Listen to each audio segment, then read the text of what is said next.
সাথে ধনী লোকের প্রেম থাকে, বক্তার সাথে বক্তার মহব্বত থাকে, পীরের সাথে পীরের লাইন থাকে কি থাকে না? উসমান ধনী মানুষ, ইহুদিও ধনী মানুষ। উসমান গনি যাই বলছে, এই জমির দাম কত নিবি? ইহুদি বলতেছে, উসমান 3 জন কিনতে আসছে, আমি বিক্রি করি নাই। ওদের চেহারায় বোঝা যাচ্ছে খুব একটা দাম দিতে পারবে না। শোন, কত টাকা নিবি বল? আমার মাল গোডাউন, কারখানা, আমার ফ্যাক্টরি, আমার জমি জায়গা, কি নিবি বল? সুযোগের সদ্ব্যবহার। হযরতে উসমান গনির স্থাবর অস্থাবর সকল সই সম্পত্তি লিখে দিয়ে ইহুদির কাছ থেকে জমিটা নিয়ে এসে কয়, নবী গো, এই নেন জমিটা দান করে দিলাম, মসজিদ উঠা। কত টাকা? বলে, ইয়া রাসূলুল্লাহ, আমার বলতে কিছু নাই। মানে তার মানে মাল কারখানা গোডাউন সমাল মাত্রা টাকা পয়সা জমি জায়গা সব দিয়ে জমিটা উদ্ধার করেছে, আপনি নেন। বলে, এত টাকা নাকি?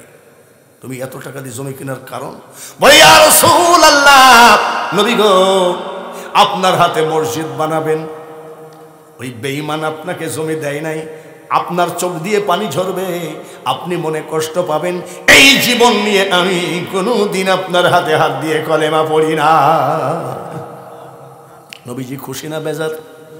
খুশি হয়ে দোয়া করছে, আল্লাহ আল্লাহ দেখো উসমান মসজিদকে কত ভালোবাসে, তোমার ঘরকে কত ভালোবাসে। মাবুদ, ওগো মাবুদ, আমার উসমানের দানকে তুমি কবুল করো, হাজার হাজার গুণে তাকে ধন দৌলত বাড়িয়ে দাও। প্রেমের আবেগে আবেগে এক খেজুর গাছের দিকে তাকায় আমার আপনার নবী বলে, খেজুর গাছ কাল কিয়ামতের মাঠে উসমানের জন্য সাক্ষী হয়ে থাকিস। নবীজি চোখের পানি ফেলে, উসমান গনি কয়, আল্লাহুম্মা আমিন, আল্লাহুম্মা আমিন। মুনাজাত শেষ হয়ে গেল, পিছনে দেখে ওই ইহুদি দাঁড়ানো। উসমান শোনো, এই লোকটা কেডা? বলে, ইনি আমাদের নবী, উনার হাতে হাত দিয়ে কলেমা পড়ে মুসলমান হয়েছি, উনার মাধ্যমে খোদা পেয়েছি, উনার মাধ্যমে কোরআন পেয়েছি, উনার মাধ্যমে নামাজ রোজা পেয়েছি, উনি আমাদের নবী। বলে, বাপরে, তোমাকে এত ভালোবাসে? চোখের পানি ফেলায় কাঞ্চাবার বলছে, খেজুর গাছ সাক্ষী থাকিস। উসমান, তোমার মতো মানুষ যখন মুসলমান হয়েছে, উনি খাঁটি নবী, তুমি একটু বলো না ভাই, আমি ইহুদি, ব্যবসায় করি, একসাথে ব্যবসায়ী বন্ধু, আমি একটু মুসলমান হতে চাই। উসমান গনি ডাক দিয়ে কয়, হুজুর কিছু মনে করবেন না, এই সেই জমির মালিক ইহুদি আমার বন্ধু, মুসলমান হতে চায়, কলেমা পড়ায় মুসলমান বানাইয়া দিলেন।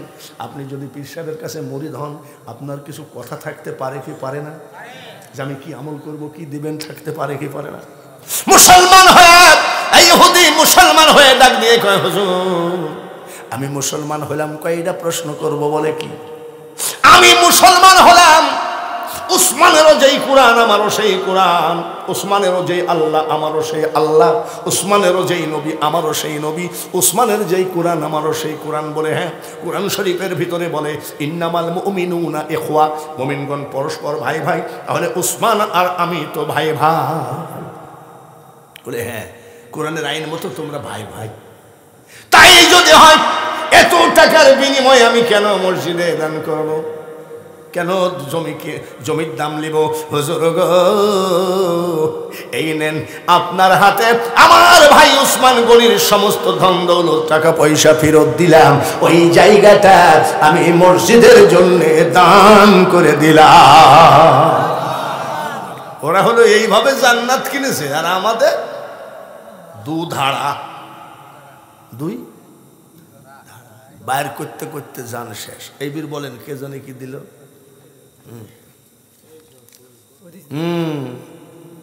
উস্তাদের মায়ের যেরকম মাদ্রাসার সভাপতি, 30 লক্ষ শহীদের রক্ত দিয়ে বাংলাদেশ গড়া, কথা ঠিক কিনা? আর একবার কর, 2 লক্ষ মা বোনের ইজ্জত গেছে, ঠিক কিনা? আমরাও মানি, এ কথা অস্বীকার করাই যাবে না, বীর মুক্তিযোদ্ধা অস্ত্র ধরো, বাংলাদেশ স্বাধীন করো। কথা ঠিক কিনা ভাইরা আমার?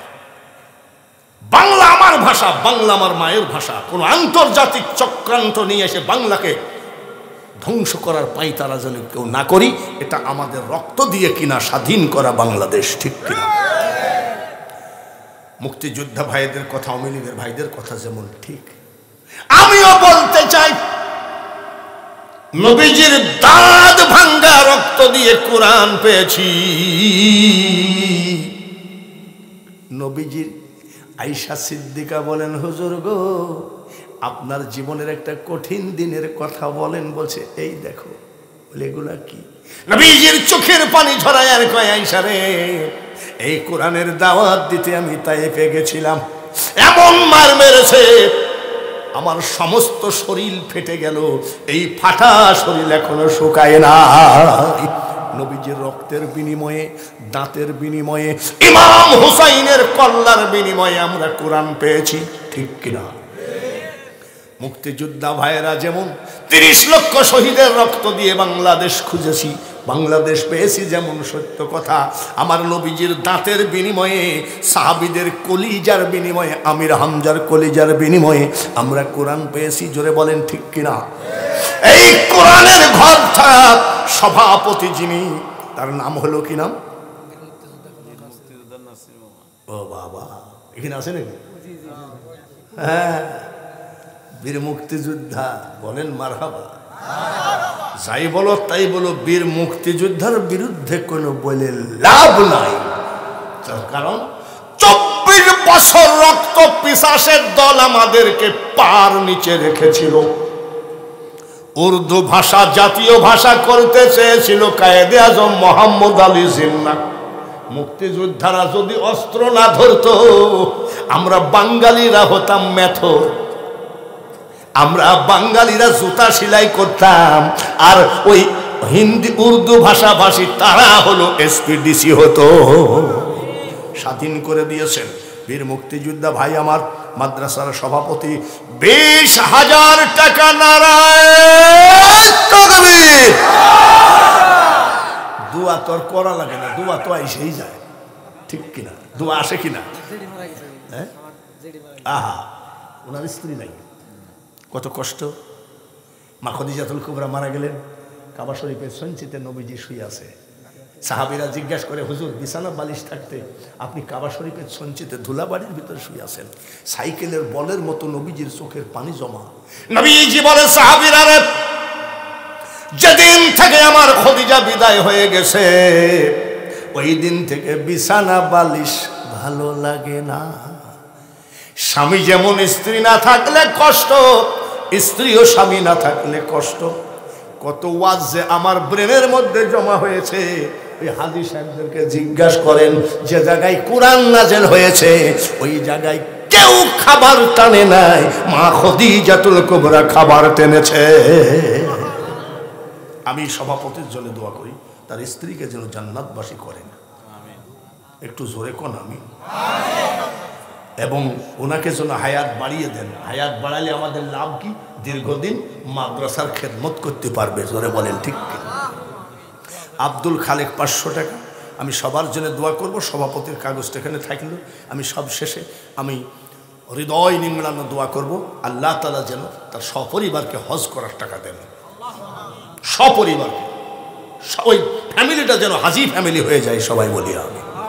বন্ধুগণ, ভাইরা আমার, আমরা যতই ওয়াজ করি ওই রকম ওসমান গনির মতন সব কিছুর বিনিময়ে মসজিদের জমি কিনতে পারবো না, এটাও আমাদের জানা। তবে লোক নাই জন নাই, দান কিন্তু কম নাই। মাহফিলে লোক নাই জন নাই, দান কিন্তু কম নাই। এটা কিসে? এটা হলো আল্লাহর রহমতে। বক্তা ভালো যার জন্য নয়, আল্লাহর রহমতে। জোরে বলেন ঠিক কিনা? ফিরাউনকে, মুসাকে মারার জন্য খুঁজতেছে কেটা? ফিরাউনের স্ত্রীর নাম কি? আসিয়া। আল্লাহওয়ালা না শয়তানওয়ালা?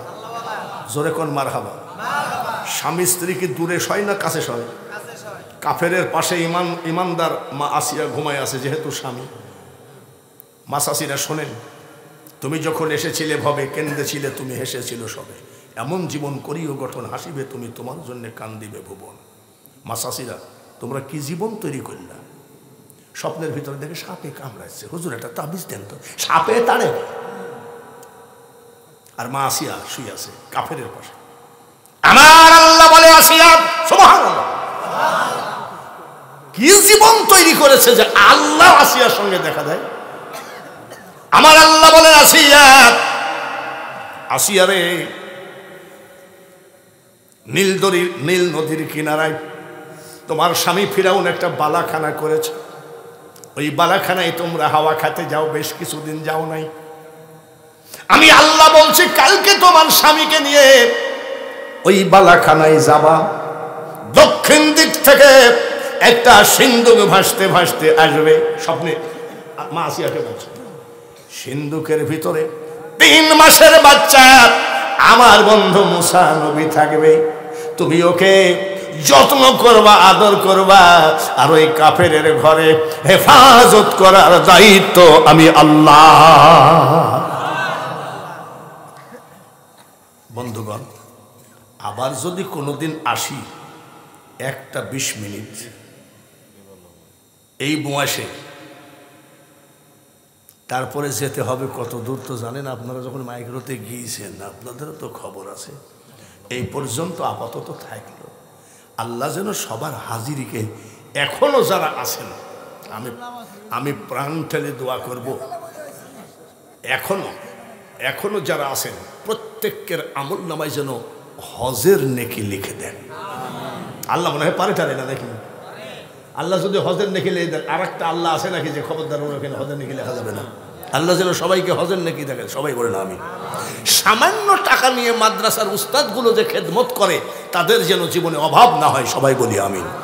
যেসব বাবা মা আলেম বানানোর জন্য এই মাদ্রাসায় সন্তান দিয়েছেন, আল্লাহ যেন তাদের হক্কানি আলেম বানান, জোরে বলে না আমিন।